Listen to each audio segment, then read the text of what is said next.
Hello, my name is Meagan Khoury, and I am excited to attend the PMO training school in June. The big questions I'm concerned with are regarding female educational networks in early modern Bologna, particularly through the silk embroidery production and trade. As well as questions about the Counter-Reformation's insistence on civic charity and changing attitudes towards nobility and poverty, resulting in a rise of women's shared labor practices. So obviously, my interests are going to lie in the archives of the Opera dei Poveri and its annex, the Conservatorio della Putti di Santa Marta, and the lives of the women and girls who labored there. Nicholas Terpstra is going to be kind of like integral to my research, and getting to work with him kind of on site in Bologna is going to be really formative for me and a great honor. So one of the things that I'm kind of like gaining energy on, and that's really animating my thinking, is the confluence of the rise in print culture alongside embroidery, as well as kind of the Paragone debates around painting and the interlocking relationship between these three mediums, particularly as it relates to female cultural production in early modern Bologna. So the reciprocity between painting, embroidery, and print are really uniquely explored kind of in that site. They're professionally linked, but metaphysically inscribed with one another. We have texts that ask to be read as paintings, and paintings that ask to be read as texts.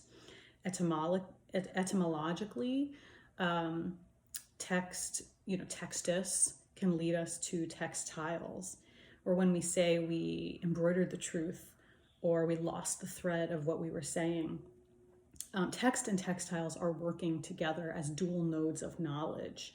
The haptic gesture learned through the body, like textile, and the acquired intelligence of the mind through the text. This idea of materialities folding into and against one another recalls Deleuze, especially vis-a-vis this idea of surfaces, building up surfaces, that of raised embroidery, layered painting, and transfer in printing.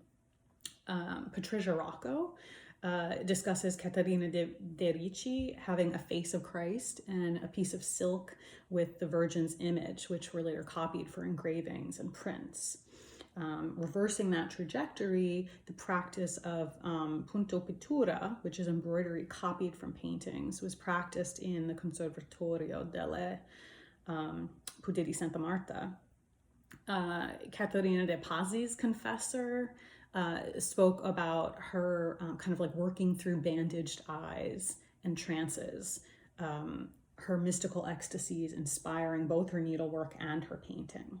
So it's like this confluence of materialities as practiced and performed by women raises the stakes of what has been like formerly denoted as women's work, which was like low skilled, low status, not worthy of academic study, museum exhibition, and was denied the power and the respect that it's due.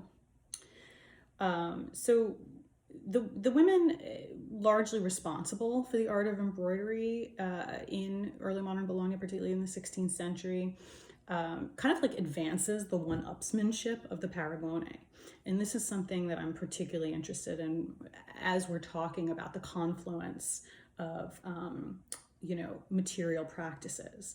It appears that women working together, in particular Elisabetta Sirani, Lavinia Fontana, and then in print we have Diana Mantuana, and then the girls, creating these pieces of embroidery.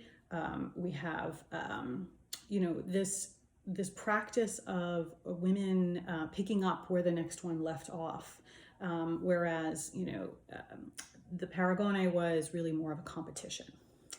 So I'm curious about how pattern books, particularly those produced by Isabella Parasole, were operating to kind of democratize women's educational networks and practices through this confluence of print, embroidery, and painting. The pattern books are really understudied, and I'm excited to contribute to that literature. Thank you.